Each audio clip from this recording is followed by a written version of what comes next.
일하는 국회를 만들겠다는 21대 국회가 출범한 지 벌써 6개월이 됐습니다. KBS 제주방송총국은 지난 총선 때 약속한 지역 국회의원의 활동을 중간 점검하는 시간을 마련했는데요.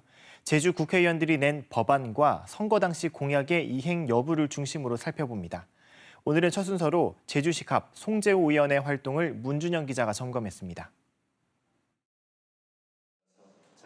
초선 의원이지만 사선에 몫을 하겠다고 다짐했던 제주시갑 선거구 송재호 의원.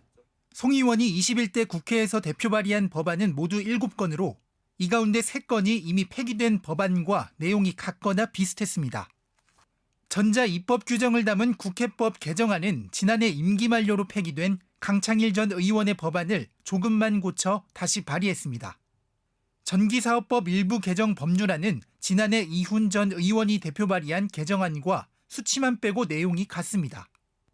제주 공동체 회복을 위해 공약으로 내세웠던 갈등관리 기본법, 갈등관리 대상기관을 지자체로 확대한 것을 제외하곤 2018년 김혜영 전 의원이 대표 발의한 갈등관리 기본법안과 내용 대부분이 겹칩니다.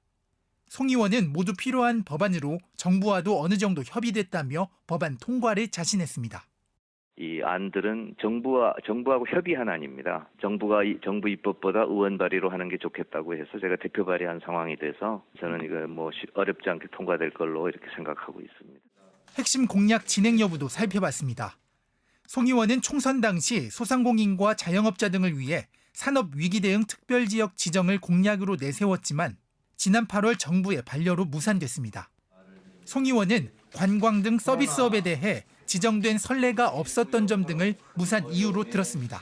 그래서 앞으로는 광범위하게 서비스도 산업위기 대응 지역에 좀 놔야 되겠다는 데는 우리가 공감하고 있습니다.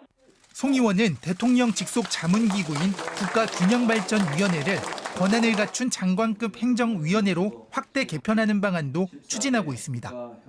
한 해 10조 원에 달하는 국가균형발전 특별회계 운용기관을 현재 기재부에서 균형발전위원회로 변경해 제주 등 지역 발전에 보다 쉽게 관련 예산을 사용하기 위해서인데 아직 논의 단계입니다. 10조를 이제 집행하는 명실상부한 부처가 생기는 거고요. 제주도 예산을 직접적으로 다루는 부처가 하나 생긴다 이렇게 보셔도 됩니다. 송 의원은 지역 현안과 관련해 농어민 소득 증대와 항만개발 예산 반영 등을 우선 처리하겠다고 밝혔습니다. KBS 뉴스 문준영입니다.